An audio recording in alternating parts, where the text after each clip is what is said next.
नमस्ते मित्रमैत्रिणींनो, जयश्रीज garden मराठीमध्ये तुमचं खूप स्वागत। आणि आज मी तुम्हाला ही लिचीची फळं दाखवत आहे। आणि ही लिची मी बाजारात आता आलेली आहे। तर मागील 2 आठवड्यापूर्वी मी ही लिचीची फळं आणली होती आणि नंतर मी त्याच्या बिया लावलेल्या आहेत।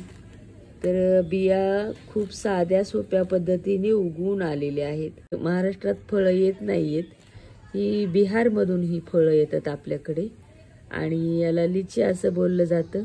तर आपण हे कधी ही फळं खाल्लेली नाहीयेत, पण थोडी वेगळी चव आहे याची। एक पाव फळं घ्यायला 75 रुपये लागतात आणि महाग फळं आहेत। आणि म्हटलं चला याचं बी लावूयात, तर ते बी उगवून आलेलं आहे। तर कसं लावलेलं आहे ते पण सांगते आणि उगवलेले सुद्धा आपण पाहूयात। तर हे फळ असं असतं, हे पहा, हे असं फळ आहे। आता हे खूप असं हे टरफल खायचं नाहीये, खूप असं हे आता जुनं झालेलं आहे।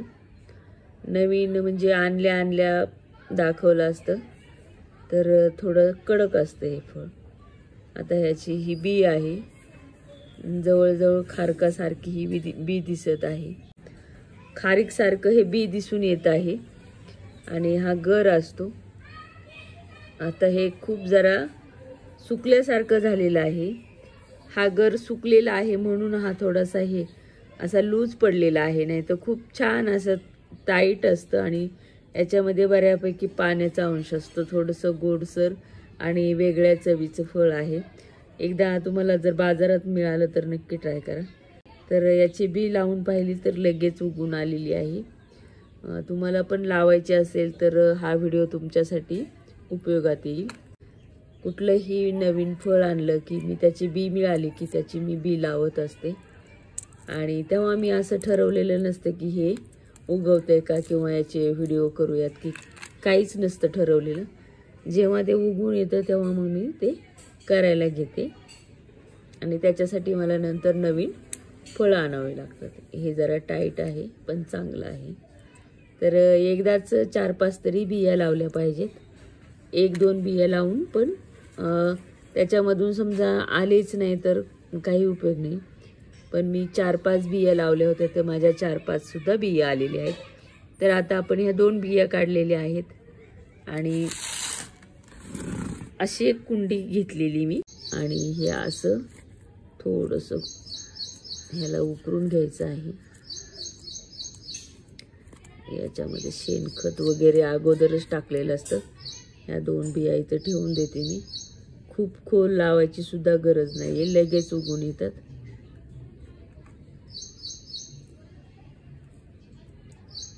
आणि पावसाळ्याचे दिवस चालू झालेले आहेत, कोणतीही बी लावली तरी उगवून येते। आणि आता आपण पाहूयात हे लिचीचे रोपं कसे तयार झालेले आहेत ते।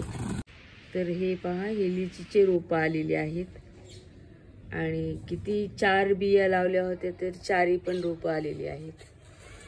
तर मी कुठल्याही कुंडीमध्ये अशा बिया लावून टाकते, असं काही ठरवून टाकत नाही की बिया आता उगवतील म्हणून लावाय। मला ज्या बिया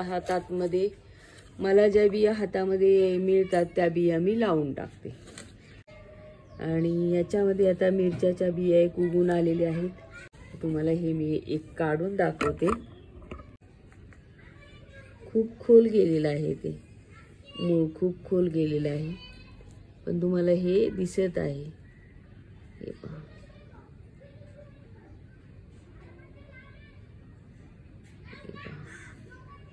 मूळ खूप खोल गेल्यामुळं हे उपटलं जात नाही आणि ह्या बिया आहेत।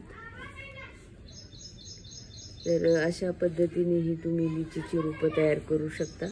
तर तुम्ही जर बाजारातून लिची आणली असेल तर कुंडीमध्ये रोपं तयार करायला काही हरकत नाही।